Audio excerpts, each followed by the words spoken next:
ก่อนหน้านี้69ปีวันที่20มังกรปี1949อยู่ฐานที่มันทำเมของตะแสงล้าวหุงเมืองเสียงข้อแขวงหัวพัน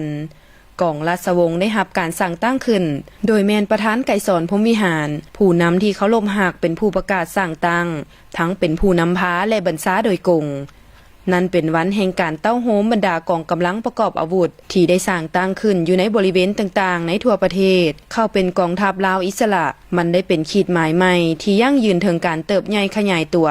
ของกำลังประกอบอาวุธปฏิวัติพวกเฮาพอแต่ได้สร้างขึ้นกองทัพเฮาก็ได้เผชิญหน้าโดยกงกับศัตรูที่มีกำลังแฮงเหนือกว่าตั้งหลายเท่าบ่ว่าทางด้านเศรษฐกิจ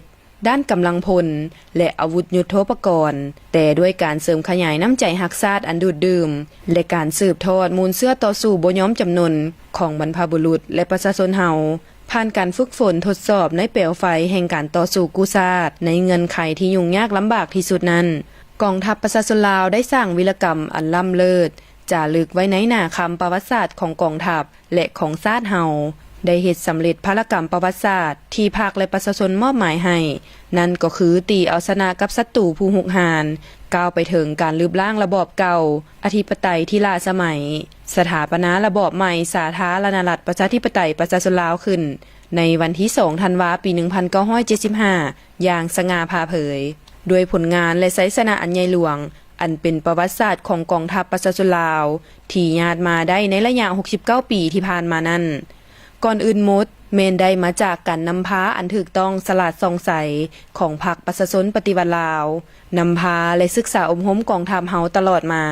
พรรคได้วางแนวทางรวมและแนวทางการทหารอย่างประดิษฐ์สร้างถือกับเงื่อนไขของสภาพการแต่ละระยะ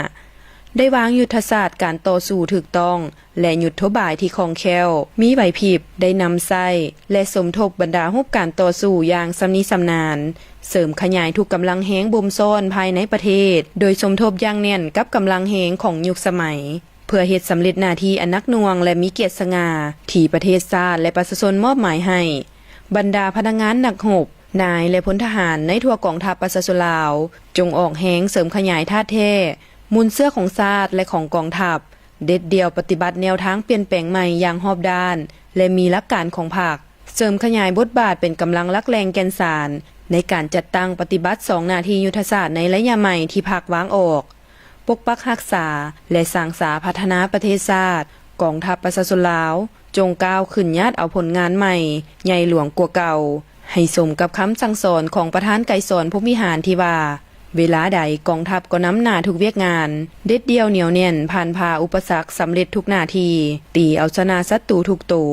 สมแล้วเป็นกำลังแกนสารที่เข้มแข็งของการปฏิบัติเป็นเครื่องมืออันแหลมคมของพรรคนำใจวันที่20มังกรมั่นยืน